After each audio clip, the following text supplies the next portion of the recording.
one for the one and only DNVR. Two goes out to Zac, Mace, RK, and the bar.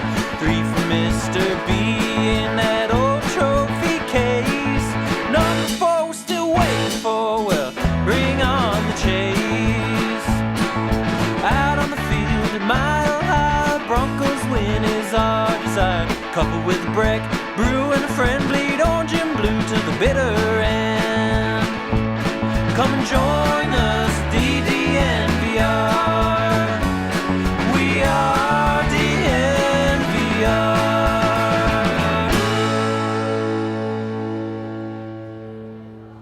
And then there were 9, Andre. Wow. And then there were 9. 9 new Denver Broncos. As of today, there's still a few picks left in the round. The Broncos could just trade up just to make our lives miserable, but they won't do that. They won't do that. So there you go. 9 Denver Broncos draft picks to discuss here today. We talked a little bit, of course, about Nik Bonitto, about Greg Dulcich. Not like Jokic. He's Dulcich. I don't know if that's a Croatian thing or if that's just an Americanization thing. I'm not sure I even hear the difference in what you're saying. They sound the same. It should be Dulcich with like a CH, but it's Dulcich with like an S. So. Okay. You know, I mean, like when you have Doncic. locks like that, right.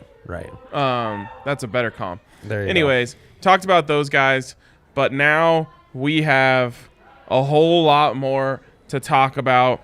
So we're going to go through this whole class. We're also going to grade the AFC West, including the Denver Broncos. And we're going to talk to Zac Stevens, who eventually is going to speak with George Paton, Nathaniel Hackett. He's also spoken personally with Nik Bonitto and Greg Dulcich today. Mm-hmm. He's just out there grinding like he does. It's true. So we'll talk to him at the end of the show. I can't wait. Right. We'll also hit some of your guys' super chats and stuff at that juncture as well. But let's jump in here where the Broncos started today, Andre. Damarri Mathis, a cornerback out of Pitt. Yeah, a guy that Nick Kendall talked to us about yesterday. Yep. One of the guys that he kind of had circled, an analytics darling in the completion percentage he allowed. From what I read, only Sauce Gardner and Derek Stingley were better this past year. Completion percentage allowed. Mm-hmm. I also saw he had a 60.8 QBR allowed. Right, so you like that. Yep. He's feisty. A little undersized, right around that 5'11" range, but what Nick was really highlighting was his arm length and how important that is in kind of a modern DB. It's really the only if you have long arms, your height doesn't really matter. It's not like you're trying to hit headers in. Jumping ability, long arms, it all goes a long way in making up those gaps in height. So you see that on tape in the passes defended. He's got some picks to his resume. It's nothing too crazy, but there's some ball skills there. Really going to excel in press man because of that length and feistiness, competitiveness. He's a guy you trust closer to the line of scrimmage. He's going to get in the mix, tackle, and what have you. I look at him as a Kawan Williams replacement. Once he kind of moves on, I think they envision him inside. Yeah, and I think that's where he brings the most value. A guy who in cover 2, where he's able to play closer, certainly cover 4, you can trust him. And then what's intriguing is Pitt, he was so good and he's so long, he had to play outside most of the time. Plenty of cover 3, press where you'd think he'd fit well. Too handsy, not totally trusting himself, so can be a bit of a liability on deep balls. So that's where you do like him as well. Let's take that out the equation. Let's take having to defend. Right. Keep him near the line. Keep him, using that length to disrupt in-cutting routes and jump on balls like that. There you go. I mean, we used to say, Bryce Callahan is where slants go to die. It's also where, his own feet go to die. But like that length can be so huge in those areas, those short range areas where you're defending a slant. You're just trying to get your hand in there on a pass that's coming in hot. So not my favorite pick of the day. Good. Me neither. But probably my third favorite pick of the day. I'll allow it. Okay. I like that. This next one is I think we agree, actually. probably tied for my first favorite pick of the day. Yeah. And this is Eyioma Uwazurike. Yes. He goes by Any, so if you want to save yourself the trouble there. I believe I'm getting that right. If I'm not, please correct me. I don't like screwing up these guys' names at all. So I made a commitment to Albert Okwuegbunam. I'll never mess that up. But I believe this is Eyioma Uwazurike. Very well done by you, Ryan. He's massive. He's been around for so long. He has. And he's just... honestly, I thought he should have declared a year ago, where, again, in a much weaker interior D-line class, it felt like he had some juice. Aside from his size, I mean, he is really massive. 6'6", massive wingspan, arms, big hands. Heavy hands. Yeah, heavy hands. I mean, that's the best trait. Mm-hmm. And 315, so he's holding weight pretty decently on that massive frame, and he's a guy who's really going to help you in the math of the D-line. Yep. Keeping guys like Nik Bonitto clean, take that double team on and free up Nik Bonitto. What's really cool about Uwazurike is this. He's long. Really long. Insanely long. And usually long means, what's the word I'm looking for? I don't want to use it, but it's because I don't have a better one. Is weak. Can be pushed around. Like you look around, like Nik Bonitto is also kind of long, and we worry about him in the run game. Sure. But that doesn't apply here. Yeah. Any is so long, and he's also like immovable. Yeah, and I almost wonder, he mostly played 5 tech at Iowa State, which will fit right in. The Broncos needed rotational guys. I always thought of him as maybe a guy who in the NFL almost makes a Mike Purcell type transition. And that's what I mean, because, Mike Purcell is kind of a one-trick pony, right? Yeah. He's just in there to eat up 2 blocks. Whereas I just think Uwazurike can be everything. He's long enough to line up as a 3-4 defensive end and actually rush the passer. He's beefy enough and stout enough and strong enough to go over the nose in pass rushing situations. No. So I'm excited about this guy. And I put this little anecdote on Twitter. If you want to read about his story, I'm not going to do the whole ESPN sob story thing here, but he does have a very incredible story and been through a lot in his life. But this is my favorite part, and this to me says a lot about a person and a lot about a player. Freshman year, well, first of all, misses out on offers from his dream school because of academics. Freshman year at Iowa State, academically ineligible. What was his dream school?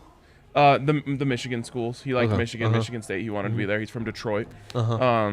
So freshman year, academically ineligible. Senior year, academic all conference. Yeah, really cool. And I don't think you can understate how special that is, because a lot of people in this life, and I'm sure people that are listening to this can relate to this, are just not cut out for school.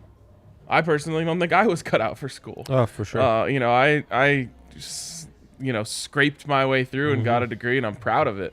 But it was never easy. I hated it. Yeah. And a lot of guys, especially in that situation, that coming from a tough background, just give up, Yeah. And it's hard to blame them. They don't get a great education before they got to college. It's obviously a lot harder when you get there. And it's really easy to just say, you know what, school isn't for me. Yeah. I'm going to have to sacrifice football for that. Or maybe you go the JUCO route and you leave and you try to come back and figure it out. But for him to overcome just that, where academics were clearly not his thing, and he said, I learned to love school. He was in the academic center every single night getting tutoring. Right. And to go from academically ineligible to academic all-conference, to me, shows a lot about the man and the person that he is. And, I mean, being able to, put your big boy pants on and figure something out. Problem solve. That's, in any professional walk of life, that's going to be huge. But having that mental fortitude and problem-solving skills, I think will go a long way in adjusting to his new job. What's intriguing about him, I felt even from 1 week to another, if he's a little lighter, there's a lot more ability to pursue, because he can disengage blocks, and he's going to be perfect in a 2-gap because he's got that length, he's got the strength, and he can just keep him off his chest, pick which way to go, and boom, he's going to take that lane. He's going to finish well because he's massive. But if he's a little lighter, he can pursue, and that's where I think there is just a smidge of pass rush ability. And he's also got that length, so you're somewhat replacing. Year, right? What was that? I think he had 9 sacks. Yeah, I mean, his production in the opposing backfield's noticeable. And he's kind of a replacement for Shelby Harris as far as adding more length and guys who can tip balls at the line, right? Absolutely. I mean, the tip balls at the line thing is the worst part of losing Shelby Harris. He was obviously a great dude, great person in the community, great player. But his best asset was knocking down passes at the line. And I used to always say against like Patrick Mahomes or Justin Herbert, that counts as a sack.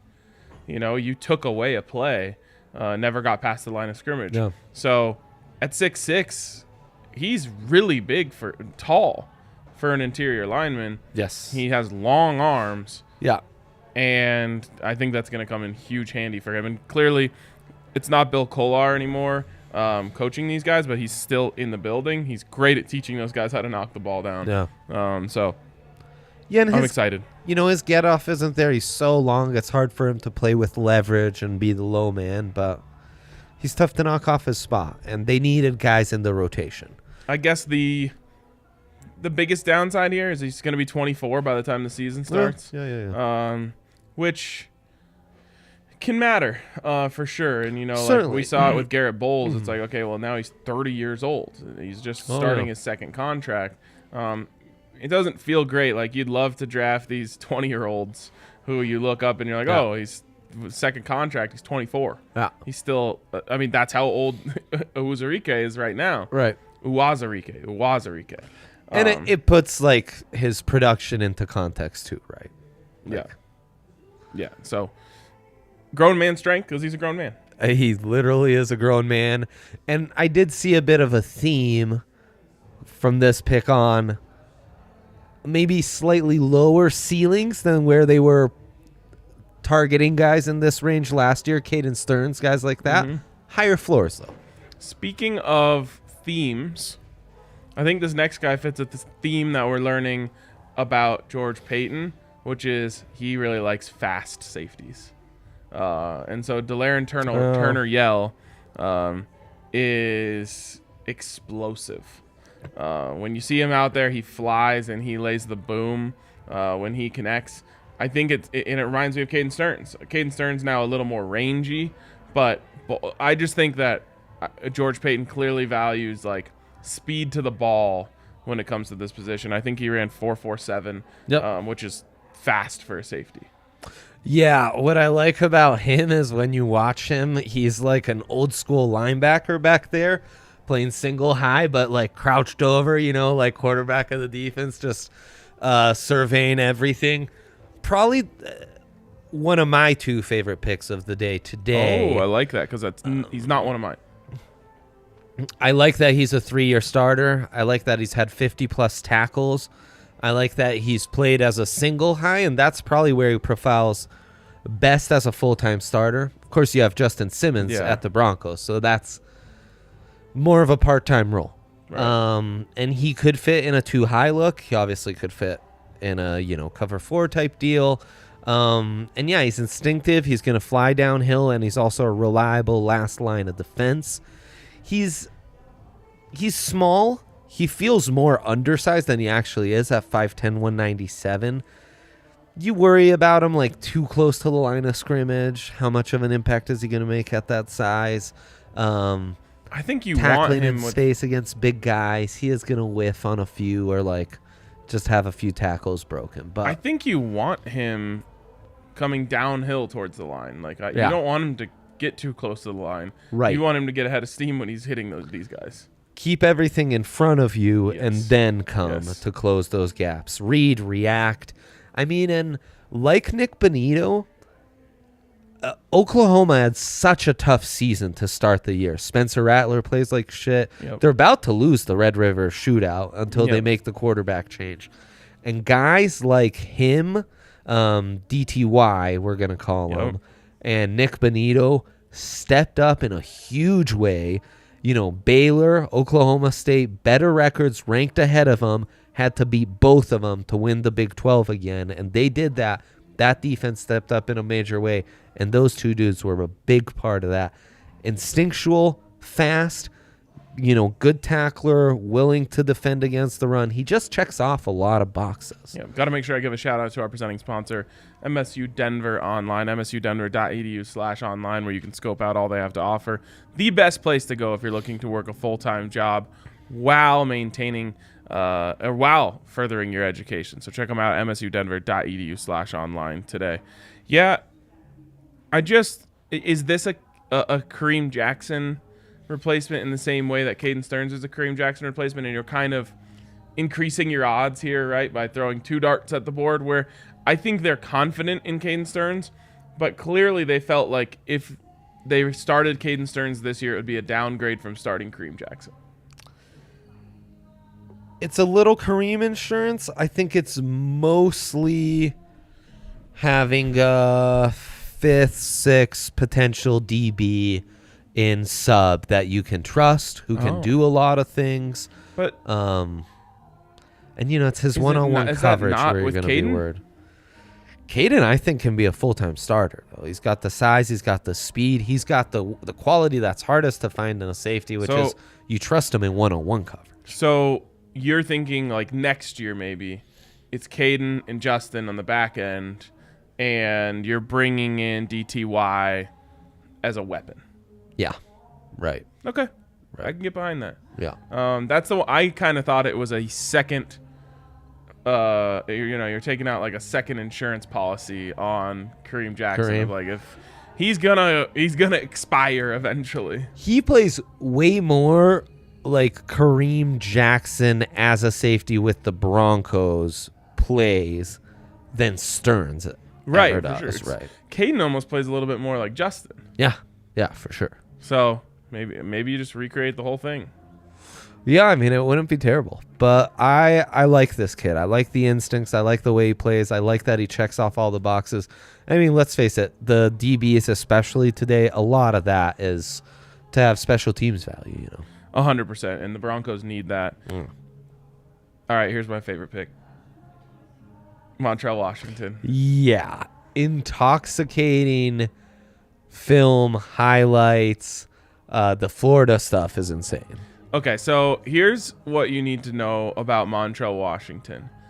Samford, And Sons. not Stanford. Not since Trinity Benson have I loved a Samford prospect Trinity so much. Benson was actually East Central. That's right. Who was the Samford guy? So I thought there was a Samford guy. It was... It was not Khalif Raymond. No? Nope. I thought there was a It's Samford guy in that too. mix. I've watched Samford versus, like, I want to say FSU Yes, highlights. Okay. That is so crazy that you mentioned that, because I sit there today and I watched this highlight of Montrell Washington cooking Florida, and I was like, I feel like I've watched Oh my God. Samford cook a Florida team before. Who was this player? And I went and I literally looked at Samford players to make the NFL, and it was like Ahmad Gooden, who was a defensive player who came to the Broncos. Can anyone else remember this? Maybe it was East Central, and we just thought it was Trinity Benson. It's not Khalif Raymond. It's not. He was Holy Cross or in something. the Trinity Benson. Yes, there's another guy. undrafted wide receiver. I swear I wrote a film room about this, so let me do a little You research. probably real did, quick. because I remember. Okay, No, I'm I mean- so glad that I'm not crazy, because I sat there and I was like, Why do I feel like I'm having deja vu? Have I watched Montrell Washington before for some reason? So anyways. This guy they actually drafted, which is cooler. Yes, way cooler. So he goes to Samford. The main reason why he goes to Samford is grades. He's a great athlete. He struggled academically, wasn't able to go to the big schools. But also, what's interesting about him to me is he's not necessarily a blow you out of the water athlete. His testing scores are not crazy, and as soon as you turn on the tape, you just do not care, because he has one of the most unreal bags of moves that I've seen in a while on a highlight tape. He also looks plenty athletic to me. Oh, of course he looks athletic, and he's turning the corner, and he's diving in the end zone. But this is a guy who just has it when it comes to avoiding being tackled. Yeah. And I think we're going to find out just how important that really is to being a returner, rather than just straight line speed. Everyone wants straight line speed. It's really about the bag of tricks. And, of course, the punt return that he has against Florida, one of 3 touchdowns, I believe he has. Crazy. He has 1 on a slot fade. He has 1 on an end around. Yeah. And he has 1 on a punt return. The punt return puts them up 35-28 on Florida. Right. I mean, they almost upset the Gators. Yeah. Yeah. All right. Did you find the guy? No, I didn't. Oh, my God. Did anyone say it in the comments? It's wild that we both remember that. I'm so glad we do, honestly. No, he's that footage is insane. Obviously, return skill. He looks very KJ Hamler, Jahan Dodson-y with the all white Samford jerseys. And this was a range of the draft where guys like Calvin Austin finally went, Khalil Shakir, a scat back like Jerome Ford went. So it was kind of the time to pounce on him. I got it. I wasn't as familiar with Montrell, but his quickness is impressive. His ability to take direct snaps is impressive. You watch him in other games. I got it, Dre. I have to stop you. Yeah, do it. Kelvin McKnight. Kelvin McKnight. Who that dude was a baller. 14 catches for 215 yards and 2 touchdowns against Florida State. Okay, so that at least allows me to put this in context and pump the brakes and maybe not feel as terrible about not being dialed in. That's like on Asante Montrell Samuel Jr. is on that defense. Yeah. Multiple other like NFL guys. Yep. Brian Burns. Just cooks them. I mean, same as Montrell Washington's cooking a Florida defense with Zachary Carter. Hazma Naziruddin. Yep.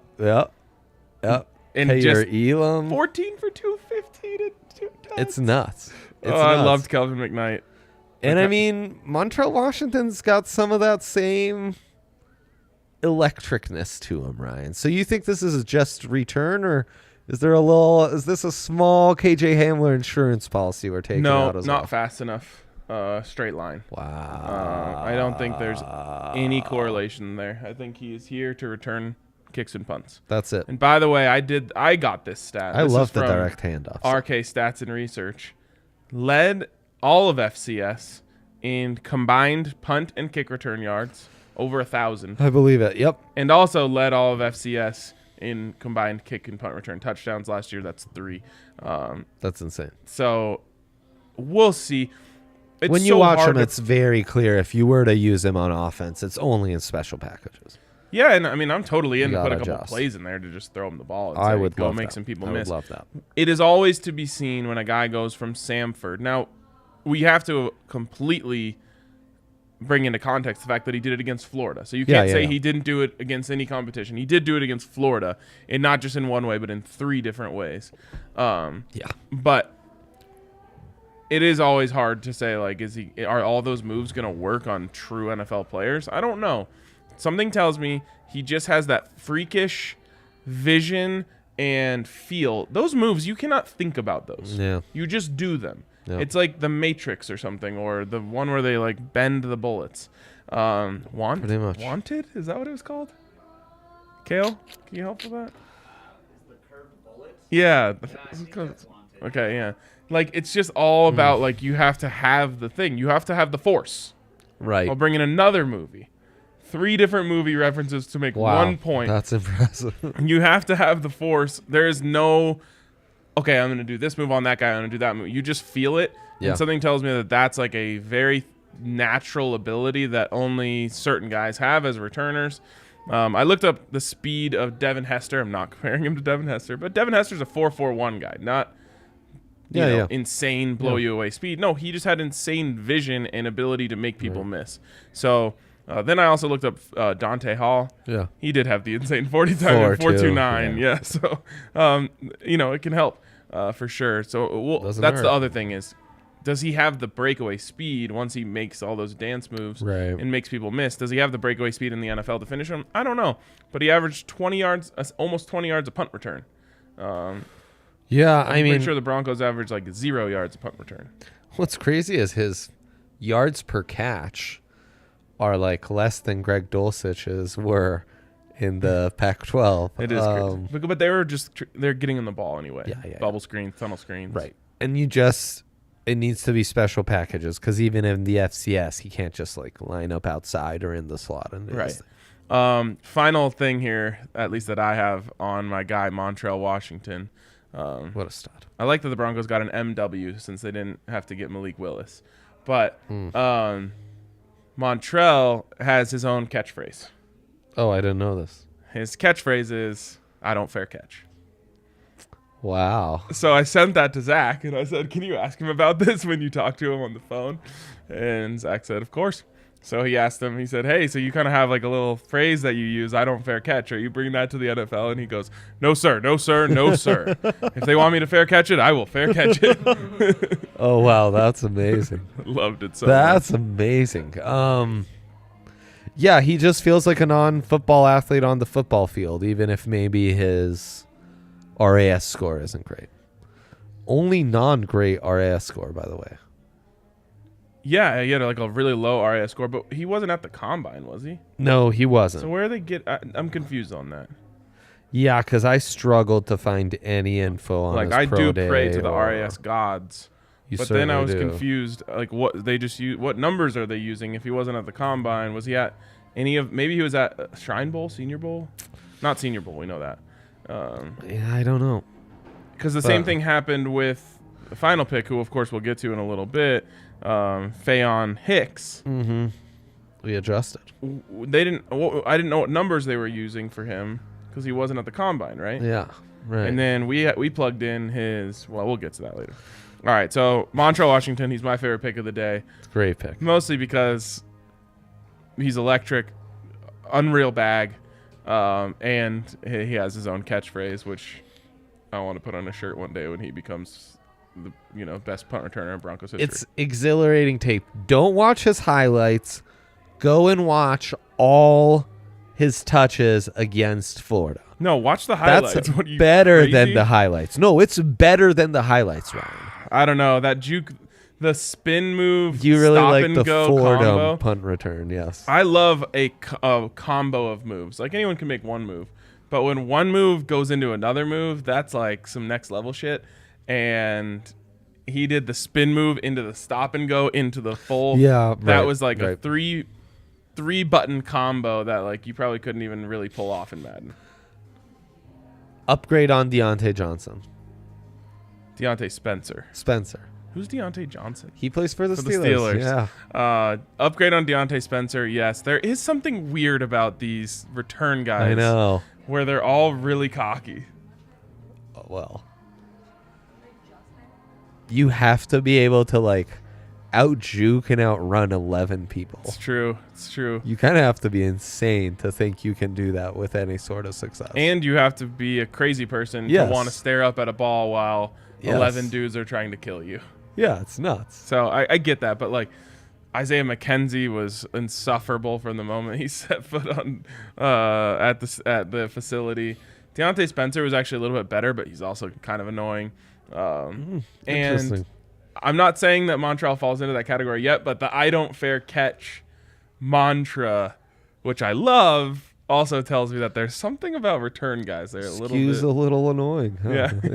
yeah. a little bit obnoxious, Are but that's return okay. guys the goalies of the NFL? Those No. are definitely punters. Punters, kickers, long snappers. I don't. Yeah. Maybe long snappers. Although, but goalies are so valuable. Well, really valuable, but I they mostly are just- kind of in their own world and kind of weirdos, right? Goalies and drummers are what I comp to each other. Yeah, that's a great comp. What it is with kick returner, punt returner is they're wide receivers, right? Most of them are coming from a wide receiver background. Wide receivers already divas, and then there's just something else about like being this return guy that it increases it.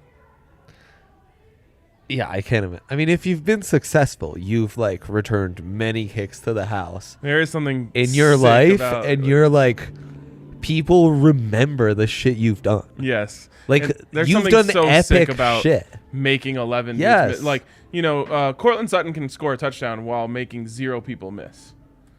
But I'm sure great returners, like they're approached by people who are like, I remember that return. Yeah, I would yeah. like. For sure. It's like epic, memorable things they're doing. I hope this guy is just Oh, I can't wait. the I dopest. can't wait. Yes. All right, now we're going into what I would like to call the Andre zone, where you're going to be pretty on your own breaking down these guys. So first off, pick number 7 for the Denver Broncos. I can tell you he has a great RAS score, Luke Wattenberg. Yeah. I see this pick at first. Vaguely knew Wattenberg. And kind of thought, yeah, light zone blocking center, decent athlete, right? Good RAS score, decent speed, athleticism. Where he really stood out was the jumps. And then you look into Which has it to be more. good because that's all about explosion. Exactly. Yeah, for an O-lineman, that should matter more than Right.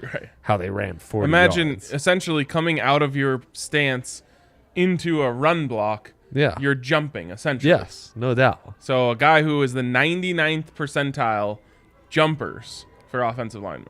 Not bad. Well, and you need, it's all like explosive lower half, explosive calves to get Exactly. you there. Yeah. But I want to contextualize that because on the surface, you think, why would I care how high my offensive lineman That's can insane, jump? right? And I mean, to be clear, it was like barely over 30 inches, so like a much different world. But hey, That's why it's called relative yeah, athletics. that's exactly right. But then when you do more research, he was actually a very highly touted recruit. He's got great size at 6'4" with over 34-inch arms, to the point that he started some games at left tackle to start his career at Washington, then gets moved to left guard, then gets moved to center. He is really light in the pants. That whole Washington O-line is extremely light in the pants, just not Form corner, let's go. just not muscular in the lower half, and you really see it. His ability to knock guys off the ball, especially like right off the bat without a head of steam, his ability to anchor versus power is a real struggle. But he's going to move nicely. He's got that length. That length is very similar to Lloyd Cushenberry, and then that length and height makes you think there should be room to add 5, 10, 15 pounds to his 299-pound figure. I will admit, I thought there were some much more talented interior O-linemen at this pick. Not necessarily at center, but especially at guard. I thought there was a ton of talent left. And I was underwhelmed by this, but we knew they were going to try and add competition to the center position. And I mean, a lot of these guys were going to be like, is this blank insurance? This is Lloyd Cushenberry insurance. And Lloyd Cushenberry was drafted Pat Shurmur era, right? Yes. And I find that to be interesting because that was not meant to be a heavy zone running scheme, Right. which we now Right. expect.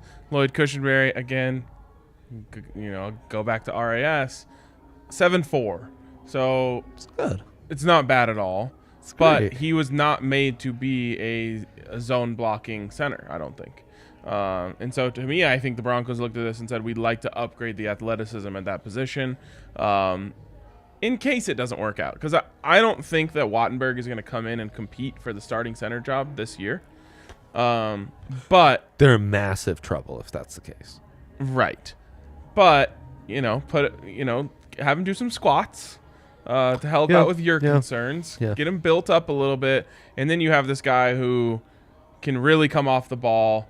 And I think if you bulk him up a little bit, could really be a fantastic center for this zone scheme if it all comes together. And the thing about this is you've seen teams that run zone have these smaller centers, All the time. Yep. Tom Nalen and Matt Paradis. I mean, they're much smaller, though. Yeah. Paradis coming from like a small Idaho high school and like undersized. I think he's a walk-on or something. Boise. And, isn't Tom Nalen converted tight end from CU? Like, No, that was someone else. That's Matt Lepsis, possibly. Yes. I'm thinking of, Yes. but still like pretty Undersized. humble. So And there's something already about being much able to bigger get pedigree. Yeah, something about get the ball back, pop off, and get moving, create those holes in those cutback lanes. You really have to be able to pop, and obviously that's Luke Wattenberg's single best attribute. Is He Right. pops off. right. So we'll see. Remember, we're talking about, is that the 5th or the 6th? I don't have the numbers in front of me. Either way. Round or number of picks? What's your So question? that was a 6th round pick. Yes. So yeah, we're talking about a 6th round pick. If it ends up working out, then it was a coup. Late fifth. Pardon me. Late 5th. So then they didn't pick in the 6th. They did. So they had 3 fifths, 2 Oh. fourths, which we've talked about. Yes. Now we've talked about all 3 3 fifths. fifths. And let's only go to one the 7th. 6th. They originally had 2 7ths. They traded one of them to get up to get Luke Wattenberg, Right. which tells you that they really, really valued him. Totally, and at least you have a plan. And I mean, of looking at these last picks, that's definitely the guy with the more clear path to someday be a potential starter, right? There you go. All right, this one I felt like excited you. We're really deep into this show, so we should probably take a little break here, and then we'll Let's talk do about it. these two. Let's do it. Yeah. Once we start rolling, I kind of lost my mind there. But want to remind you guys that Tuesday, we're just a couple days away. Holy cow, that's so crazy. From the Colorado Avalanche beginning their journey towards what we hope will be a Stanley Cup. And it starts on Tuesday, and there's no better place to be especially if you're not going to be at the stadium than here at the DNVR Bar. It will be wall to wall packed. Get here. What time's the game? 7:30. Get here at 5:30. Just leave work, come here. It will be wall to wall Even packed. then. Maybe try to get out of work a few minutes early. But it is so fun. There is nothing like Avs playoffs. There's nothing like hockey playoffs, period. I don't want to hurt any feelings here, with the Nuggets fans, because the Nuggets fans were incredible too. But I preface this by saying there's unbelievable. nothing like hockey playoffs. And so I'll say there's nothing like an Avs playoff game here at the bar. So come hang out and enjoy that, and also get some Breck brews while you're here. You can get a 16-ounce beer you can get a 22-ounce beer for the price of 16 if you're a DNVR member. We have 8 different Breck brews on tap, so come on down, enjoy those. Get a bucket of Good Company seltzers. That's the way I like to enjoy a playoff game. But either way, come down, hang out at the DNVR Bar. No better place to watch that playoff run. Nicely done, Ryan.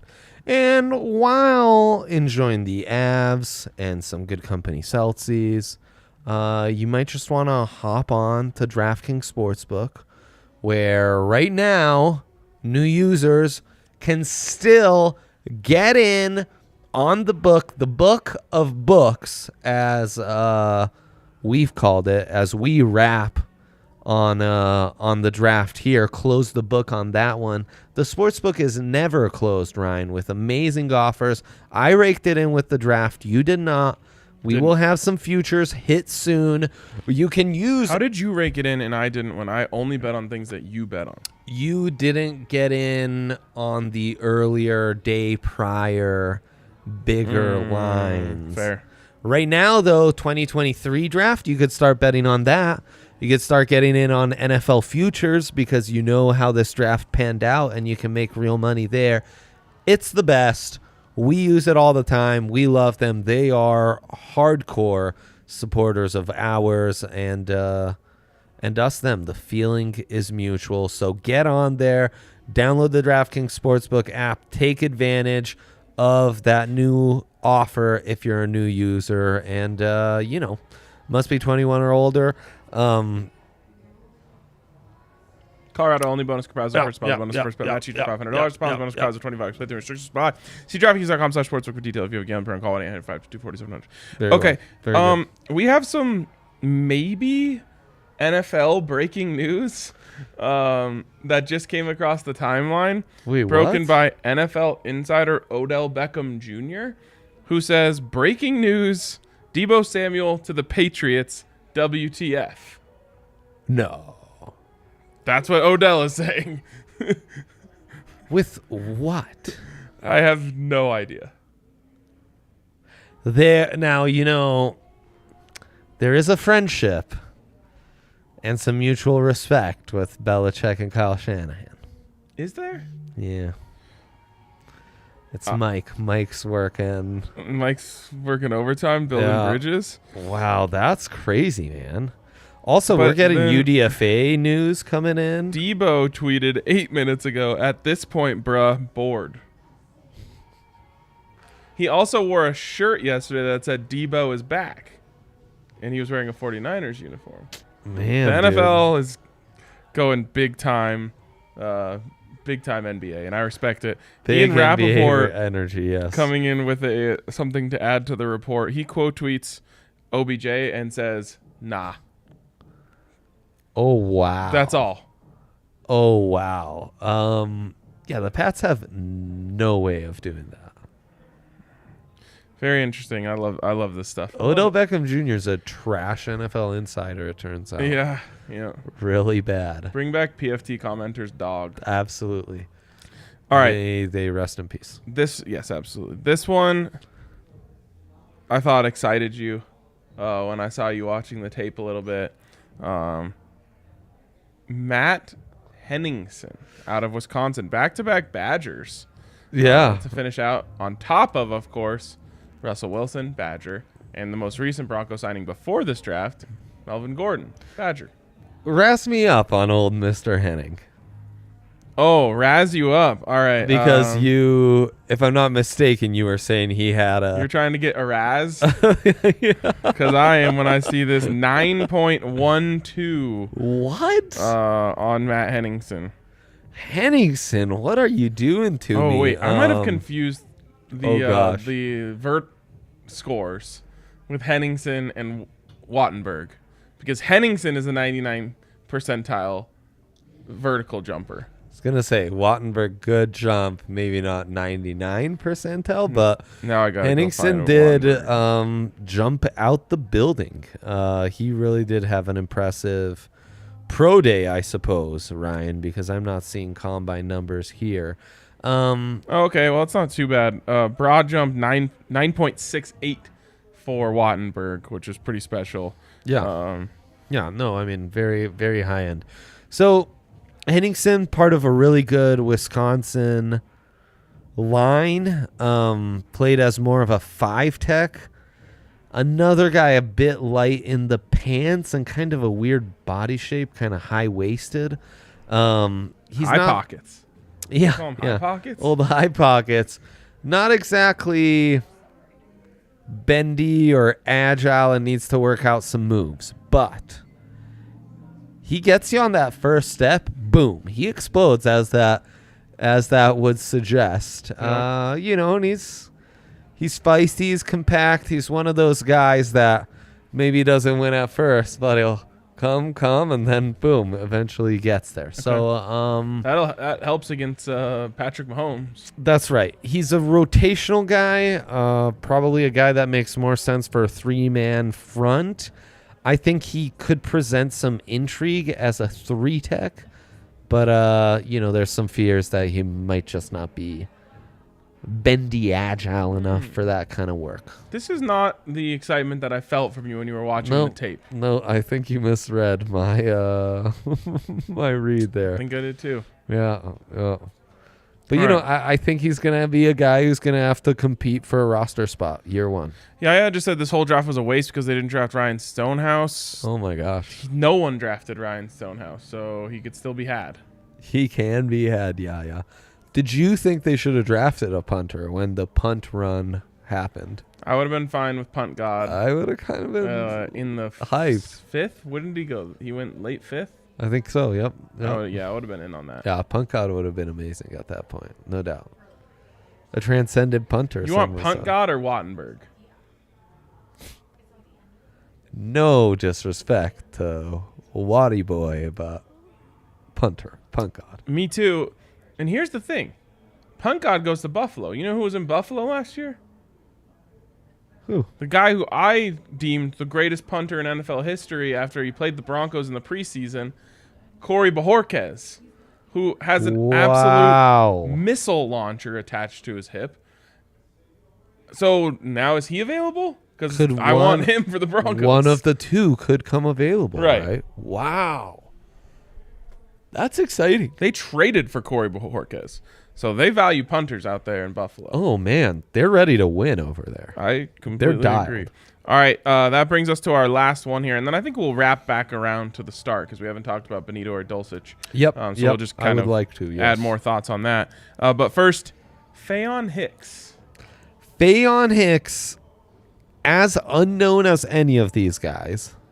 Yeah, how is that possible at Wisconsin? I know, it's really crazy, especially when he ran a 4.37 at his pro day. Yes. And an absurd three cone. So that's where there's some conflicting information here. Is let me just pull up Faion Hicks.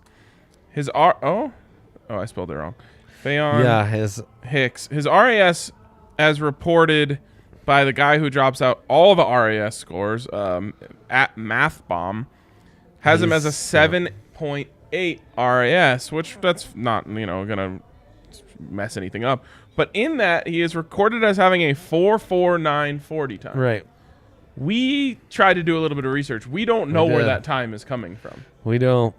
A lot of murkiness. I think this is 4 guys who weren't at the combine. So Andre took his pro day numbers, which we know to take mini pro day, really just 40 times, I guess. You take 40 time pro day numbers with a grain of salt. But he ran a 4.37 there, but you plugged in all the other, assets that you put into there, and it came out with a 9.27. Yeah. So what's the 7 RAS? What's his 3 cone in that one? 3 cone at the 7 RAS is a 6.9. Yeah. Again, at the pro day, he got an insane 662. So something's off here, and I would guess if the Broncos are are kind of reaching, I guess, to pick him here, it would tell me they think that his athleticism is a lot closer to what the pro day numbers suggested. Absolutely. And I mean, he's an outside corner. Again, that Scotty defense was really good this year. Kind of an underappreciated defense, similar to Penn State. And he's an athlete, and he can stick outside because of that athleticism. A little undersized. What is he? Just 5'10", and slightly lighter. But I think the cover skills are really intriguing here. As an outside guy, I do think they're going to mix coverages a little more. I mean, these DBs would suggest to me they'll mix in some zones a little more. They're not needing as much size and just raw speed. I think that They're certainly drafted speed. I think that the entire design of this defense is going to be about confusion. They're trying to give themselves a lot of options. And they want to be able to line up. I can perfectly envision Josie Jewell standing there in the middle with Bonitto on one side and Browning on the other. Right. Chubb, Gregory, DJ Jones. And one of those guys drops. Maybe both of them drop. And Right. Josie goes up the Right. middle. They want you to not know what they're doing based on the personnel. And so... Right. Though, I'm just thinking pass rush wise, but you also have Kwan Williams, who, you know what his best category is? Blitzing. He's an elite blitzer from the slot. So, he has the most forced fumbles of any player on the Denver Broncos. So That's insane. they are going to try to That's a just stat.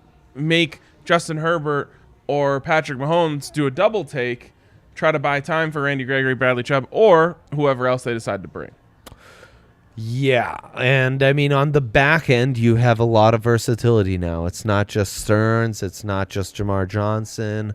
The 3 guys they drafted today, I mean, especially Damarri and DTY, have a lot of versatility, potentially. And, that's Kareem has versatility. Justin Simmons can be used, so I like that. That's intriguing. They didn't add a linebacker. I tried to tell everyone because I obviously, story as old as time. I do it every year too. I get excited and I love watching. We had that funny debate on the show the other day with Brandon yelling from off camera like he likes to do about how quarterback tape is boring to watch. I said it's my favorite thing to watch. Where we can agree, my second favorite tape to watch is middle linebacker tape. And so every year I fall in love with these guys too. I was in love with Nakobe Dean. I was in love with Troy Anderson. I really like Leo Chanel. And so it's so easy to love these guys. And every single year the Broncos pass on them. Now, there are some people saying Nik Bonitto, and this is a good segue into us talking about Nik Bonitto, can kind of be a Micah Parsons type. Where you can float him around and play him anywhere you want. You should go watch. I tweeted out Chris Sims, who I really respect as an analyst. I think he puts in the work. I think friend he of has the show. good take. Friend of the program. Big time. He was big time nice to us when we saw him at the combine and ambushed him with our questions. He cursed at me, which I like anyone who does that. Yeah, big time. So, but beyond that, he's been the most right person scouting quarterbacks for years now. He nailed Mahomes. He nailed Lamar Jackson. He nailed Deshaun Watson. One after another. He nailed Josh Allen. He had Josh Allen as the number 1 quarterback in that class. Yeah. So he's really good at that stuff. But you should go watch the video I tweeted out of him talking about Nik Bonitto, who he ranked as his 5th best pass rusher in what is a great pass rush draft. And he said that this guy's a bona fide first rounder. Now, he was wrong about that. No. But I love, you like to hear someone. Last pick of the second. Yes, you like to hear someone kind of, waxing poetic about Nik Bonitto. And he brought up Micah Parsons and said, I kind of see him in that role, but also maybe like a Jerry Hughes. So, versatility Jerry is the Hughes name of is the an game. Interesting comp. That's a great one. Versatility is the name of the game when it comes to Bonitto. Yeah. And it feels like for whatever reason the organization, regardless of who's in charge, likes these versatile guys rather than your true blue inside backer that can go and just be the quarterback of the defense. They also seem to respect Josie Jewell on a much higher level than the fan base. 100%. Yeah, you're right. There's actually a decent amount of kind of tweeners in this class. I mean, a decent amount. Yep. And yeah, Bonitto, rewatching him.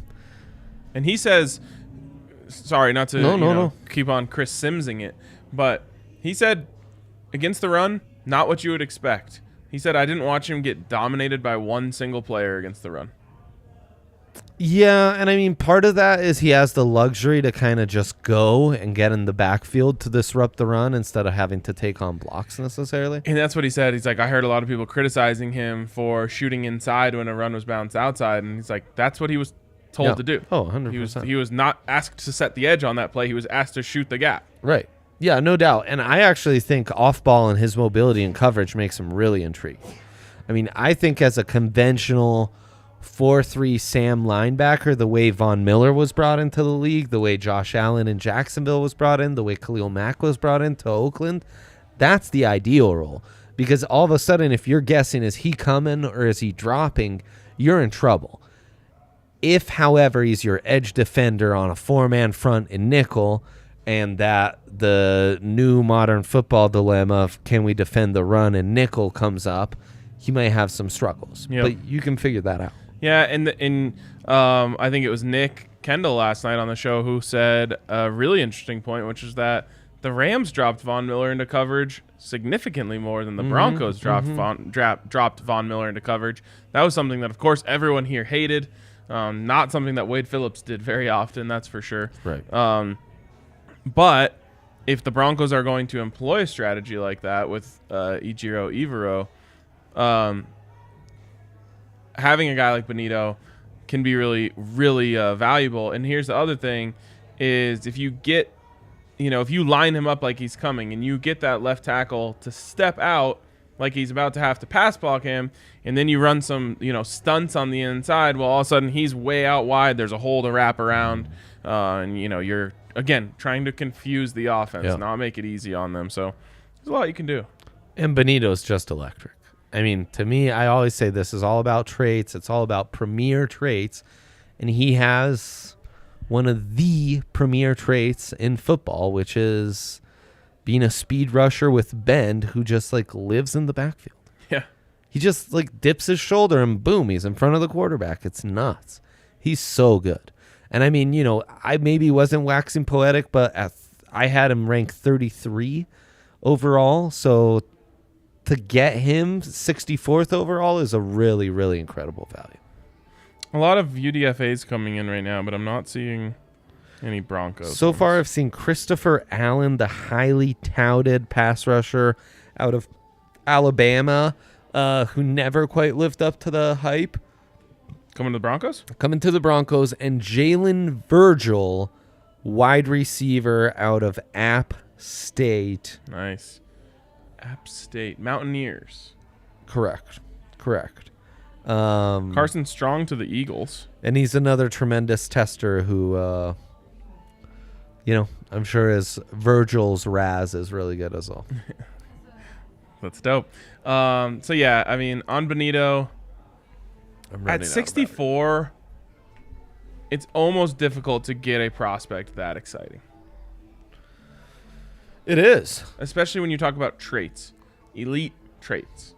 And, I mean, they're always around, but, often teams just screw that stuff up, Even in the late first, you rarely get a guy that's that exciting. You're more likely that your team's just whatever, we'll take Cole Strange, All right, one last wraparound here on Greg Dulcich. Any new thoughts from last night? I think his yak ability is really the answer to your question of how is he such a big play guy and seam stretcher. It's really his yak ability. He just has some good contact balance, some good agility to him. George Kittle, anyone? Yeah, kind of. I'm not comping them, but I'm saying that's, he gets the ball and you're in trouble. And it's what was so frustrating about Noah Fant with all the talent and size in the world. He just couldn't. They also didn't get him the tackle. ball while he was moving very often. 100%. And then Dulcich, I mean, used in line more than I remembered. So you like that. That's comforting. I think there is stuff to work with as far as his long-term upside to be an inline blocker. And where he's already a decent blocker is in space, which is something he had to do. And that's already feels like an upgrade in some areas to what they've had. And that was my overnight take. I think he's coming in here to compete to be TE1. Yeah. And that would really justify this pick. Yeah, he's Alberto insurance. Well, and I don't even know if that is. He's keep Alberto where he is. Yeah. Meaning Alberto gets to come in. You're not asking him to be a tight end. You're asking him to be a mismatch. And you're asking Greg Dulcich to be a tight end. You're saying, hey, you're going to go be our tight end one. And Alberto, you're going to be our weapon. And I get the feeling that the Broncos never envisioned Alberto being a true tight end. And so this was always a need for them. This was always a target for them. Eric Tomlinson obviously come in and help you run the ball. I really like Eric Tomlinson. He's a mountain of a human. And he has a big beard. He essentially just looks like a left tackle. He has some fans in the building from what I hear. Yeah, and he has a fan in this building. It's me. But Dulcich, I really think they're going to expect him to come in here and be TE1. And if that happens and he's good, that's a home run pick. it's unfair to say, but I think it's true in a lot of ways with their first 2 picks. They're replacing Vaughn and Noah Fant. Right. And I mean, they might not be guys with that pedigree, second overall first ballot Hall of Famer and a guy who like one of the better testing tight ends of all time and like a real stud in college and top 20 pick. But stylistically, you are very much replacing those dudes. I have another update here. Oh, one update on Nik Bonitto. Bad news. Josh Johnson came in and took number 11. If you know Josh Johnson, we're talking about a career backup quarterback who the Broncos have brought in to be their backup quarterback. A legend, yeah. Someone's got to go in and give him the bad news. I know you have like 13 years logged in this league. You have earned a lot of seniority. I'm sorry, my guy. You can't have 11. That's going to Nik Bonitto. Or just cut him. Just cut him. Let Brett Rippon be the backup. Nik Bonitto needs 11. I'm sorry. On the same accord, I wanted to start calling Greg Dulcich Lettuce. I feel like it's a good nickname. Then I thought, what about lettuce in Croatian? Zelena Salata. Kinda dope. Say that again, please. Zelena Salata. Huh. That's how you say Okay. lettuce in Croatian, which that kind of sounds good too, but I think we'll just go with lettuce. Okay. Or you said Dulcich and Gabbana. Dulcich and Gabbana. Then I think that's good. Yaya came in with Dulcich de Leche, which is kind of fire. That's fun. Dulcich de Leche is good. Yeah, it's kind of good. fire. I wish there wasn't the day. That rolls there. off the tongue better than Dulcich and Gabbana. It does. It Dulcich does. de Leche. Dulcich de Leche. Yeah, no, it's pretty good. And It's honestly, like, you could shorten it to just Dulce. Dulce de Leche. Now we're talking. Love that. All right. That, I guess, wraps up the whole... We've talked about every player now. We have. And I guess this is a good time for us to give out our grades. We're running long here, but this is going to be a long show, which is fine. So Yeah, this one's a long boy. you want to start or end with the Broncos? Dealer's choice. Let's start with the Broncos. While it's fresh on our mind, we've just talked about the entire class. Yeah. And I'm having a hard time grading here, but it's because I just don't know. Do you grade on the curve of knowing they didn't have a first-round pick and they got Russell Wilson? I don't think you can, because we have to compare it to the rest of the AFC West. So let's grade on the curve of how good was their draft class, with the knowledge that even if they have a worse draft class, they got Russell Wilson with one of those draft picks. Right. So in that vein, where do you grade this class? So the way I try to grade is always based on the value per your picks and really maximizing top 100 talents and top 50 talents, because that's where you're going to find high-end starters and future starters. So if I feel like with 2 first-round picks, you only got 1 first-round talent and 1 top 100 guy, I'm not going to grade you high. And so with just 2 top 100 picks, they come away with 2 top 100 talents, 1 top 50 talent. So by the way I grade drafts, that alone would make it an A. Wow. Yeah, just based on the value, because like Bonitto I had ranked 33rd, Dulcich I had ranked 69th, and they just got him way lower than that. Right. They got really good value, and then they were able to maximize some premium positions later on. I do think day 3 is a bit ho-hum. It does really stand out to me that they've changed their mentality in a win-now window. Instead of trying to stack, They're trying to draft assets. depth. They're trying to draft depth, and there's a greater importance to adding end of the 53-man contributors than there Right. isn't just swinging to find a future starter at edge or There's a inside difference linebacker. between drafting Matt Henningsen, who is at his ceiling a rotational defensive lineman, I would probably venture to guess. Now, I'm Yes. sure someone has had a take like that about a guy who went on to be an all-pro. It always happens. Yeah, but Or I should say it can happen. gosh, with Henningsen. But there's a that difference really between is- drafting Henningsen and drafting like a guy who's like came over from Sweden, played 1 year of ball, Quinn Meinertz, for example. or Quinn. That you're saying we're rolling the dice here. We have no idea if this guy's a football player, but he has these traits, and if it works out, we might get a full-time starter. Yeah, I mean, last year they were drafting Quinn Meinertz and Caden Stearns, Yep. a guy from D3 who was out of football for a year, Wisconsin Whitewater. and a former 5-star whose best season at Texas was his freshman Year. season. So those are swings of the bat. Yeah, completely different this time. This year they're saying let's just get a single. Right, and Damarri Mathis might be the biggest swing, right? Yep. And you're dreaming on him a bit and being able to adjust inside and what's his role exactly. I felt like in the trenches, both sides of the ball, there was a little more talent. I like what they did in the secondary. I like that they add speed at wide receiver. It's a B at the end of the day. But that's why I grade them based on where you have the picks, because based on where you have the picks, it's an A, and that's not even considering that you've already paid off half of Russell Wilson, essentially. And you got a future third rounder in all this.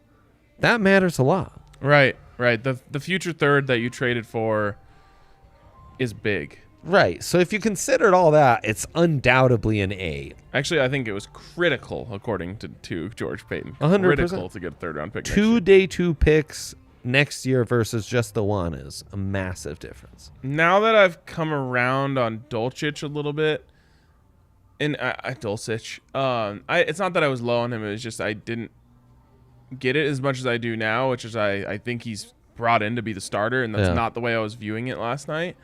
I think you got two starters, and Bonitto is going to rotate, which is interesting for your very top pick in the draft, but it's fine. You're going to weaponize him and rotate him in and out and use him in situations that he should be successful. He might be better in coverage than Josie Jewell is. And then I just feel like you got a lot of depth after that. Tons. Obviously, Uwazurike has some really high upside, but he's 24. Montrell Washington, I love him, but he's a one-trick pony. I should say he's a two-trick pony, punt return and kick return. Right. Which does matter. Some of those guys can't do both. Right. But if we're talking positional value. Right, exactly. And then the rest is like maybe you hit big on Mathis and he does become a long-term slot for you. Maybe one day you do go Caden Stearns and DTY as your safeties, although Justin's going to be here for a long time. Yeah, right. So I imagine it's Caden and Justin, and he's more of a depth piece. And it's kind of what you were talking about how they weren't swinging for the fences. Yeah. That makes it hard for me to give them some great grade. Oh, I know. Because I'm like, it's way easier for me to talk myself into the guy who's very unknown but has all the measurables. Well, they did get some good RAS guys here. Two starters for this kind of draft, incredible haul. But it's right. You did expect, with 5 picks in the 4th and 5th, for George Payton to give bag alert. to give us draft Twitter people a few more wink picks, Yeah, just I feel like beyond the first two, even maybe the first one, there is not high level all pro upside. Yep. No doubt. And I will say that just No the first doubt. one, I think Nik Bonitto is the only player in this class that I'm looking at today and saying definitely has a chance to be a game changer in the NFL. The ceiling on the rest of the class is above average, a starter. So because of that, I'm going C+. Yeah. Which is what it just feels like to me. It just and that can be okay, especially Without because a first rounder, you'll see a lot of C's. And here's the truth. You take Russell Wilson and you add him to this graphic that Kale made of the Broncos' 9 draft picks. Guess what? It's an A+++++++++. So you made a sacrifice of the draft class. I don't think they really had a chance to make this an A draft class. And it's totally fine. It's worth it. And Right. hopefully you filled out the back end of the roster with some guys that are very athletic, and when you put them out there, you don't feel like you're, putting some stiffs out there. And that's why we grade just the draft class, because if you include the Russ trade, then you got to include the Von Miller trade, which is where you get a lot of this draft capital. Very true. Then you got to include the trade down to get a third. Then you got to include the trade up to get, just grade the picks based on where they were made. And I think we're in that B, C plus range. Fair enough. Yeah. All right, let's move on to the other teams in the AFC West where some good drafts were had. Maybe the best drafting division in the NFL this year. Isn't that lovely? Because it was already the best division in the NFL before the draft. No, I mean, I was really going through these before heading over to the bar and thinking these are 4 front offices with some pretty clear ideas in mind and some really sound processes in how they're scouting and getting shit done. You want to go Chiefs first? Why Just not? alphabetical. The good old Chiefs. Tons of picks. We don't need to go player by player. 10 picks. I do think they should have traded up and tried to maximize that, and the run on wide receivers really screwed them. Them not getting Jameson Williams or Chris Olave is it's like a huge huge. sigh of relief. Absolutely. Even Treylon Burks or Jahan Dotson. That would have been scary as well. But look, Sky Moore, at the end of the day, they get him at pretty good value, and we'll see how dynamic he is. I think he can be a good weapon in their offense, but potentially a completely different weapon. Very true. More Sterling Shepard-esque than Tyreek Hill. Right. That's a downgrade. Yeah. Yeah. Anyone was going to be a downgrade, so I guess that helps. Take me through pick by pick and just give me a quick feeling. McDuffie's the oddest fit, best value. We'll see how he fits in such a man-heavy scheme, but I think the idea might be Tyrann Mathieu. Okay, I think so too. Thing is, though, all these picks, great value. Karlaftis could have gone 10 picks earlier. You're thinking like cover one spy with him just floating around the middle? I think that's what they're thinking. It'll be weird because he was so sound as an outside corner in college. Right. To like readapt him, but he is smaller. Like guys like Mike Williams and Cortland Sutton And would he can eat hit. him up. And he can tackle. He hits. Yeah. Yeah, he tackles. That's ambitious if you're spending a first round pick on a guy and saying, hey, we're going to make him do something he's never done before. Right. In fact, if that's what they do, it could work. But if the Broncos were doing the same thing, I would hate it. Yeah, and I mean, maybe I'm wrong, though. Maybe it's L'Jarius Sneed's that guy in the middle, and he will play outside. And they'll just live with those matchups where he's outside. Karlaftis feels like a very Spags pick. He's going to bring, they like 4 guys, all power, can kind of fit seamlessly. It's very that Giants run against Brady. They'll bring pressure inside that way. Not a fan of the pick. We talked about Sky Moore. Lots of people like Brian Cook. And he's maybe the worst pick of this bunch because Leo Chenal, major upside. Joshua Williams, Fayetteville State corner, major upside. Darren Kennard in the 5th is a really good pick as a guard or right tackle. And then Isaiah Pacheco, running back out of Rutgers. Nas Johnson, safety out of Marshall. Don't have much to say on that. Just value-based, it's an A. As far as being able to address the needs they had and stuff and helping Mahomes and truly maximizing this window, it's probably more like a B+. Yeah, they picked a lot of guys that I liked. So I can't go and crush them. They also picked a couple guys I don't like. Like Karlaftis. Like Karlaftis. I think it's a B+. The one thing I'll say is I just don't feel like did their ceiling get higher today this weekend? No, I don't think so at all. And that's where I say I agree. Even a B+ feels almost a little generous. Why am I being generous to the Chiefs?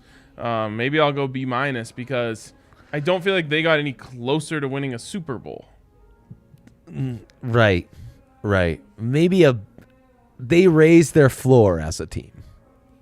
Maybe even significantly. And But they did their floor. The floor they've had the last several years feels like far away. Yeah. Did I get that right? Ceiling floor? Did I say ceiling when I meant ceiling floor? I don't know. I missed it. I think so. All right, we'll finish Chiefs and Raiders on the other side of this. I want to give a shout out to Athletic Greens. Boom. Ooh. Game I talk about changer. the AG glow all the time. You'll see it. You'll feel it when you start having your Athletic Greens. Go check them out. All you got to do is take a scoop of your Athletic Greens in the morning. It's best to do it on an empty stomach, so just first thing in the morning while you're like brewing your coffee or whatever. 12 ounces of water, scoop of AG in there, shake it up. Allie's telling me 6 ounces. I think it might actually be 8.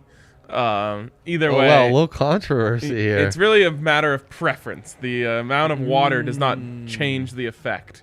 It might change the taste a little bit. Right. Make it. I like to go one ice cube in there, and that way when you shake it up, the ice cube actually melts, so you don't have to worry about it while you're chugging it. But it cools it down to a nice and more enjoyable temperature for me. But get it in there, and you will have a full day worth of vegetables, fruits, vitamins, all the things that you need. 75 high-quality vitamins. There is so much that it will do for you, and maybe more than anything else, it'll help with your gut health, whether you get heartburn or whether you deal with stomach aches all the time. Check out AG, work on it, and right now you can get your Athletic Greens over at athleticgreens.com/Broncos, and when you do that, you're going to get 5 free travel packs with your first purchase, because once you get in on that AG game, when you leave the house, you're going to be like, oh my god, what am I going to do without my AG? Well, you get your 5 free travel packs, so you'll be taken care of for a little while when you do that. So check out our friends over at Athletic Greens. That's sick. And time to talk about some OGs for the DNVR family. Green Mountain Dental Group out in Lakewood. They're the best family-owned dentist in the metro area. Extreme, hardcore, die-hard Colorado sports fans. They are the best. Kate called him a few weeks ago, starting to make some appointments. Time to get back to it after COVID, a little dentistry break. And the good folks at Green Mountain were phenomenal, as always, to deal with. Taking Lucia there. That'll be her first family dental. They're right by us. They're the best. They take care of you. They're family-owned. They're just our people, man. It's great to know that I can have the fam call, mention DNVR, and know they're going to take care of us, just like one of our own. So check them out. Schedule a cleaning, x-ray, and exam, and you'll receive a free Sonicare toothbrush. Tweet at us when you go there.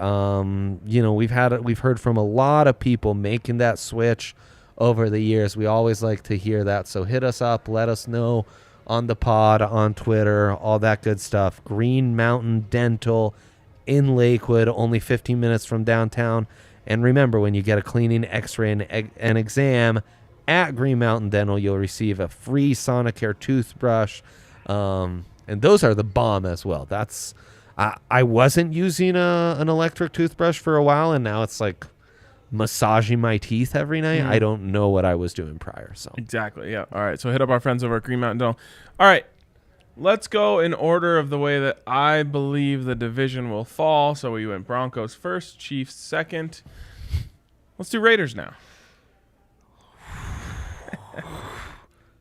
shots fired, but we stay home. We don't have to travel far. We stay in Las Vegas, Ryan. And again, this is one of those where we need to contextualize, because no first, no second round pick for the Raiders, who get Devontae Adams, right? So not bad. And have had a pretty impressive free agency, if you ask me. Yep, Chandler Jones. So their first pick is the 26th pick in the third round. They take Dylan Farham, a guy who I thought was being overrated as a top 50 pick, but late third, that's good. I mean, he's a compact, talented, smooth offensive lineman who should fit well. Zamir White was a really talented downhill running back who will kind of test Josh Jacobs Neil Farrell Jr., an absolute fire hydrant, the defensive tackle out of LSU. Especially fire hydrant in the fact that he had like a 1.13 RAS. Let me tell you, in the one-on-one drills at the Senior Bowl, he's- he was just like creating I know, and that's exactly space. what I thought about when I saw that, because everyone was dunking on the Raiders for taking Neil Farrell after his RAS score started going around on Twitter, and I was like, I like RAS as much as the next guy, but this guy was moving people around at the Senior Bowl. Talented dude. Matthew Butler out of Tennessee is another talented defensive tackle. More of a mover, finesse guy, so, you know. And Thayer Munford in the 7th is a really high upside offensive tackle out of Ohio State. Might have to convert inside, but, you know, not bad. And then Britton Brown, running back out of UCLA. Not much to say there. Given where they're drafting, the top 4 picks are, like, really good and could have all gone around earlier. So it's a B+ for me. For me, they're right there with the Broncos. And slight edge with the value of where they're picking. Yeah, and I don't even know if I should be, like, grading these, because I don't know most of those guys. I actually knew a good bit of the Chiefs picks. Which, considering they had no first or second, is telling you something. Yeah, for sure. But I'll just say it sounds a lot like the Broncos draft to me. Yes, it does. Without Without Nik Bonitto. Yeah. Right, and so you take out but here's what I will say about the Raiders. Zamir White, didn't want to see him go there. Yeah. He's kind of nice. Yep. He's kind of nice. And they didn't pick up the 5th year on Josh Jacobs. So to me, it just feels like that's going to be their new strategy. Take in a guy. Now, they should have never drafted Josh Jacobs in the first round, but bring in a guy, run him, let him go, Right. bring in a new guy. And it feels like Zamir White is going to be that guy. Curious to see if he lives up to what Josh Jacobs has been, which I would say has been disappointing for his draft status. Yeah. But if Josh Jacobs was drafted in, the 5th, 4th? Jacobs? Zamir. What was Zamir 4th, 17th. If Josh overall Jacobs in the was 4th. drafted in the 4th, Yeah, everyone yeah. would say that was a great pick. Right. So Yeah, if he no lives kidding. up to that, then it's a home run for them. I will say, unlike the Chiefs and Broncos, I didn't mention so much addressing needs because, of course, with the picks being so low, you go more value. Still some significant needs at linebacker and cornerback for those guys. So. All right. And finally, my projection to be last place in the AFC West, the Los Angeles Chargers. Yeah, a couple picks I really like, especially in the 4th, 5th, and 6th. I thought Isaiah Spiller was, I was talking to him as an option for them in the 3rd. Yep. So that was an outstanding pick, is really going to complement Austin Eckler in that attack nicely. Cool. We'll finish this Awesome. grade, and then we'll go to Zach. Odogbonya, defensive tackle out of UCLA, another standout at the Senior Bowl. Thought he was good. And Jamari Salier's my guy, the left tackle from Georgia. Now, it's a lot of guards who have played tackle, but can they stay at tackle? That's the question with Zion Johnson. Didn't think they got great value with safety JT Woods out of Baylor in the 3rd. And, they finished out the round with some underwhelming picks. To me, this is a C+. Okay. With the value they got, maybe more of a B-, but with the needs they addressed, I think this is closer to C+, with the needs. So that averages out to a C+, C+-ish. Yeah. I thought they fumbled the bag in the first round. Yeah. No tackle at all. I, at the same time, really love the Spiller pick. So Love it. That's going to help them. I think it's going to make them a little bit more versatile in their running game. Let me ask you this, Dre, and we'll finish here, and maybe we'll toss this to Zach when we bring him on too. Did anyone in the AFC West get closer to winning the AFC West considerably with their draft?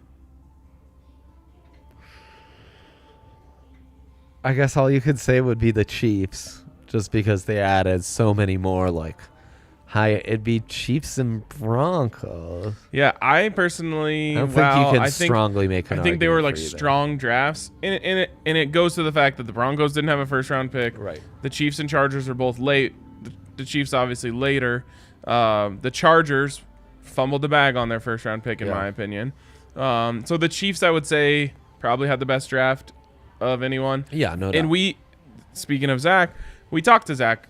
I talked to Zach about this on the draft, or on the show right before the draft, which is the Chiefs should have the best draft because they got the worst in the offseason. They gave up things for picks. Exactly. And so, good job. They did what they were supposed to do. They were going to add the most players. They had the highest picks. They had the best draft. That's why a grade's based off the picks you made, because if you have high picks or you have multiple first rounders, you almost certainly gave up something that sucked to give up to be there. Exactly. All right, let's bring on our guy, Zac Stevens, and talk a little bit about this. Zach, how you doing, my guy?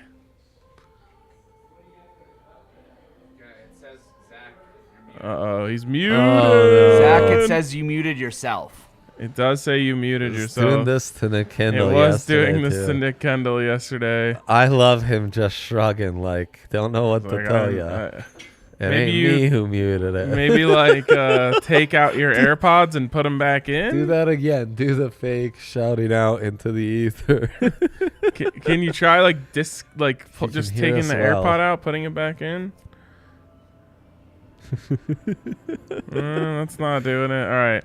Well, maybe. Let me try disconnecting him and having him recall. Okay, we'll try one. We'll try something right else back here in a in, second. Zach. That sucks. Yeah, that does suck. But yeah, Can't wait to talk to that guy. The Chiefs were supposed to have the best draft. They had the most assets, and they had the most assets because they had the worst offseason up to this point.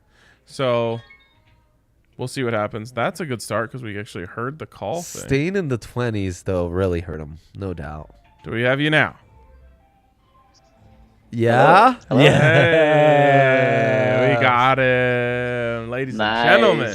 I can hear myself, but hey, I love hearing myself. No, don't we all? Okay, Zach. Could you hear the conversation we were having right before we brought you on? I could, yeah, and you guys are crazy. For saying what? The Denver Broncos won this draft because one thing we are going to forget the further away we get out from this draft, Russell Wilson picks 1 and 2 of the Broncos. And I know you guys are just staying in the nitty-gritty of these 36 hours, but that's what we have to remember when we talk about this draft. And that's why it's okay we're coming away from this draft only talking about potentially one starter that the Broncos added at special teams. The returner is that one guaranteed starter pretty much. So we just have to keep that in context when grading this and keep the expectations for this class there. Should I text my boy Nathaniel Hackett and say, whatever you do, don't tell Montrell Washington that he's the starter on his first day of practice, like Vance Joseph did with Isaiah McKenzie? Well, I just talked to him about 4 minutes ago, and he's literally walking by right now. I can tell him now. Tell him last time that this happened, things went terribly wrong, and Isaiah McKenzie forgot how to catch the ball. That's a big issue. Yeah, that's important to remember. But he, of all people, have been guaranteed a starting job. I shouldn't say guaranteed, but as close to guaranteed a starting job. And it shouldn't be that much of a surprise because Montrell, guys, was surprised he was even drafted, especially in the 5th round. So that just shows how desperate the Broncos were for that returner. Wow. And that's kind of when you're in a fantasy draft and you're just like, I want the best defense in the league, so I'm gonna be the first person to draft a defense. Or you're like, I want the best kicker in the league, I'm gonna be the first person to draft a kicker or a tight end, whatever it may be. That's kind of what the Broncos did here. They said, we want the best returner, and so we're gonna reach on a returner, and they got the guy who led FCS in combined kick and punt return yards and combined kick and punt return touchdowns. I think he's awesome. Zach, let's talk a little bit about how George Paton and Nathaniel Hackett kind of contextualized this draft class. What the heck are you referring to there? What? Contextualize the draft class? How did they talk about it? What did they say about this class as a whole? What are we here? Are we talking in 1850s right now?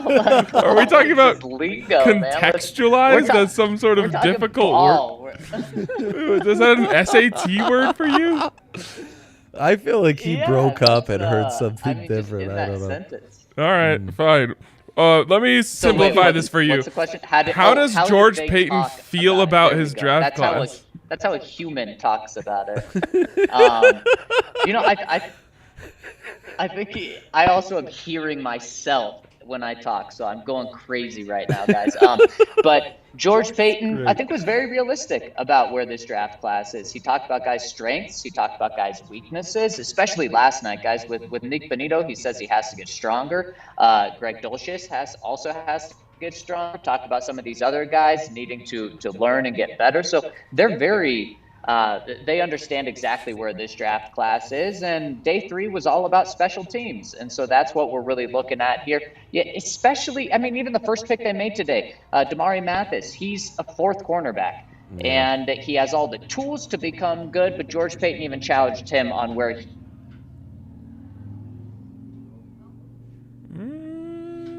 We are throwing the challenge Got flag like on you. leader on defense this year.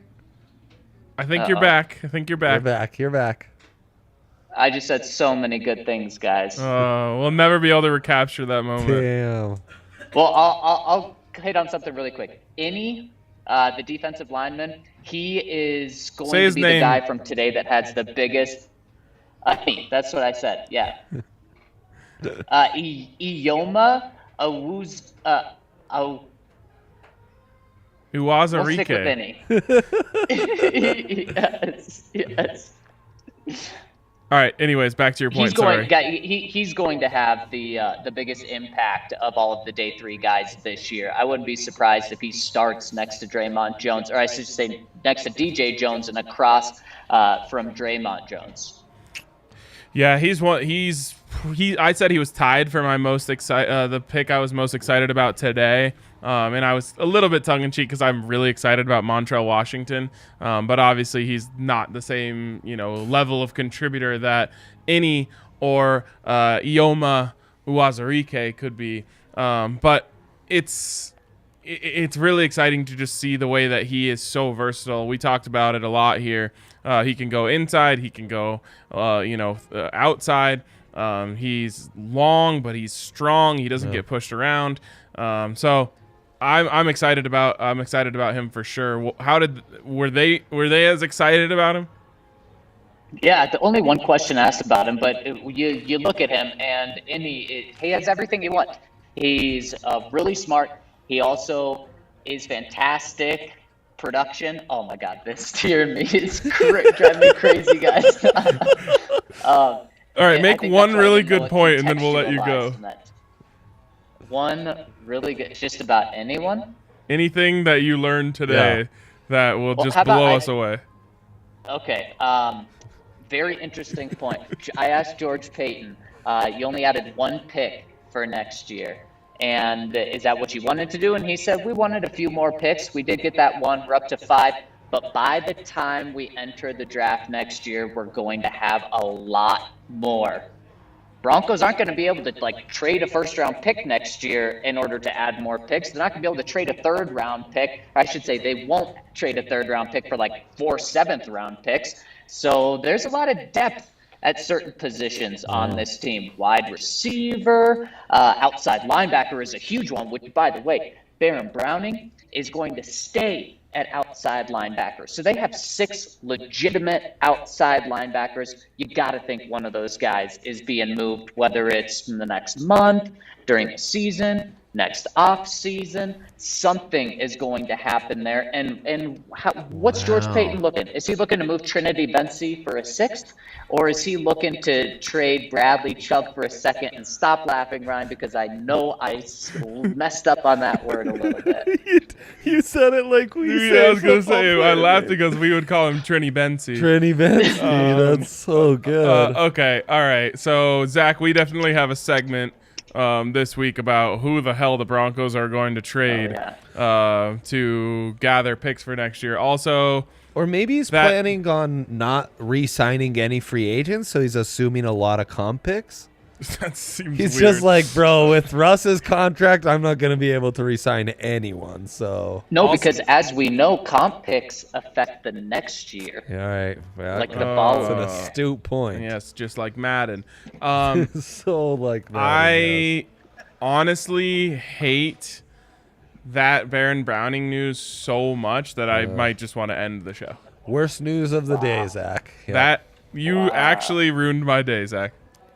How fast can we Oh, get I'm you glad, over I'm here? glad. I mean, Nate and George are right here. I could ask them about it, see if they could ruin your day with some other news. I feel like if they're right there, we should cut you loose so you can go, True. chop it up with them. Yeah, go chop it up. All right, fellas. All right, later, Zach. Zach was getting some serious feedback there. Yeah. That was killing him. I know that feeling, and it is one of It's the awful. worst. It's awful. Especially if there's a delay between. Oh, that's tough. So sometimes technology fails, but I thought he did a good job overall. He carried that very well. Yeah, it's not easy. Trust No, me, it's people. If really you haven't hard. ever had your own voice being blasted back into your own ears right after you say those words, You haven't lived. Yeah. No, you have. You never want to live that. That's like hell. Okay. I know. I would have loved to have asked him about, some of these undrafted free agents. He wouldn't have known anything about No. him. Too plugged in. He's plugged into the real guys. Okay. Let's finish here with just like I said, this is going to be a whole segment sometime this week. But what the hell does that mean when George Payton says we are going to have a lot more picks next year? Yeah, that's ambitious. To say a lot more picks. It kind of feels like suddenly a toxic environment to work in when your GM basically says no one's job is safe. I do wonder if he's planning on some comp picks just be mixed in, but you're right, those wouldn't count at all. Would they have anyone who would have generated comp picks from this last free agent class? No, right? No. So that's going to be a problem, but I do come back to what Zach Bai was saying on Thursday night about the wide receiver and edge rush rooms being a little tense, a little complicated, A little crowded. And Malik Reed jumps out. If you don't plan to sign him long term, potentially Bradley Chubb jumps out. Jerry Jeudy does jump out, and KJ Hamler would jump out. Whew, that's a lot to stew on. Okay, so we have some super chats, so let's hit those before It appears I go. they've also signed like 4 undrafted free agent wide receivers and so. corners. So, God, I hate that Baron Browning news. I'm gonna have to drink after this because of that. I'm telling you, Nik Bonitto moves better in coverage than Josie Jewell. Like, Well, for sure. you'll figure out this off-ball stuff some way, somehow. Fine. And they clearly don't care. That's the weird They thing. care more maybe about their I'm- returners and long snappers than they do their starting off-ball linebacker. Maybe they're just saying we're gonna have one, and it's Josie I guess. on most downs. Well, and with those guys, Browning and Jewell, you basically can play a 4-2-5 that looks and can a feel at 5-1. times like a 5-1-5. All right. I like scheme versatility. So With whatever. a pick and choose who we drop, who we Yeah, bring. exactly. Yeah. All right, let's go here to Oh, the first. can I finish a Bonitto thought? Yes. Because of his off-ball and pass rush combo value and the uniqueness of the quarterbacks in the AFC West, mainly Mahomes and Herbert, I do think he could handle some spy snaps. He's Like done an it. off-ball guy that's the spy, but sometimes he's going to come as a pass rusher, sometimes he's going to drop, sometimes he's just going to spy you. But if you're already going to rush him as a rusher anyways, using that number as a spy doesn't hurt you that much. It's still focused on the quarterback and coming for the quarterback. I do think, and he plays the spy a ton at Oklahoma, and it makes him almost a harder eval. And obviously in the NFL, you just don't spy quarterbacks. Mahomes and Herbert kind of deserve an exception to that rule. The only thing about those two guys is they don't often break the line of scrimmage. No, No, Mahomes but it's, will for sure. I mean, it's putting pressure on him to not be able to like scramble and extend. Right. What happens though, and this is just what makes them special.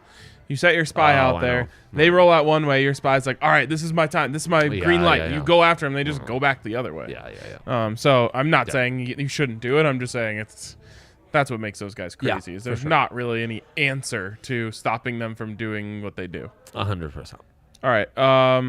Let's get to the super chat from Baumer44. Why does Denver hate Miami wide receivers? LOL. Charleston Rambo transfers over. Goes 79 receptions, nearly 1,200 yards, 7 TDs with a freshman QB, signed by Carolina UFA. Why do people think that Denver hates their team? Someone else today was like, why does Denver hate Michigan State? I'm like, dude, they don't care. They just look at the players. They didn't like him.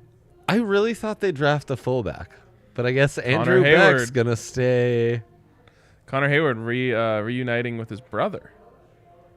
The other Hayward in Pittsburgh. I'm blanking on his first name. Oh, okay. Cam Hayward. Cam Hayward. That is Connor Hayward's brother. I think Rap Sheet's having a joke there. No, that's actually his brother. Is it? Yes. Okay. Yes. Okay. I believe it then. They have signed a lot of UDFA free agent wide receivers, and Rambo, man, he was great. He was great at Oklahoma. Would have been fun. Would have made 3 for 3 Oklahoma's Sooners. All right, and then final one of the super chats here from Jose, as always. For my man RK, 18 drafts since 2005, 61 picks in the first 3 rounds. Only 2 LBs drafted. Nate Irving, shout out NC State. And Baron Browning, both in the 3rd round. The Broncos just don't value the position, which is so weird. So weird. That's crazy. Yeah. Yep. He also went on to say later that last time they had a Pro Bowl inside linebacker was Al Wilson in 2005. And that was the last time they cared about the position. I know. DJ Williams drafted post Big Al, but yeah, still. Wait. They played all together. What was that super chat again? Just the year that they were mentioning? Since 05. Since 2005. In the first So that was 3 pretty- rounds. All right, one last thing here. We had some friends in the bar today. Special We just visitors. missed them. So shout out to Mark Ellis, who's a British huge fan of the show from the UK out there. I'm gonna mess up the name, but Horsham, West Sussex. Nice. So they left a note for us. Thank you guys so much for coming to see us. I'm sorry you had to leave a little early before we got here for the show, but we appreciate you guys for your support all the way out there in the UK, and Big time. we will find out next week if the Broncos are getting a London game. If so, Big Mark, time.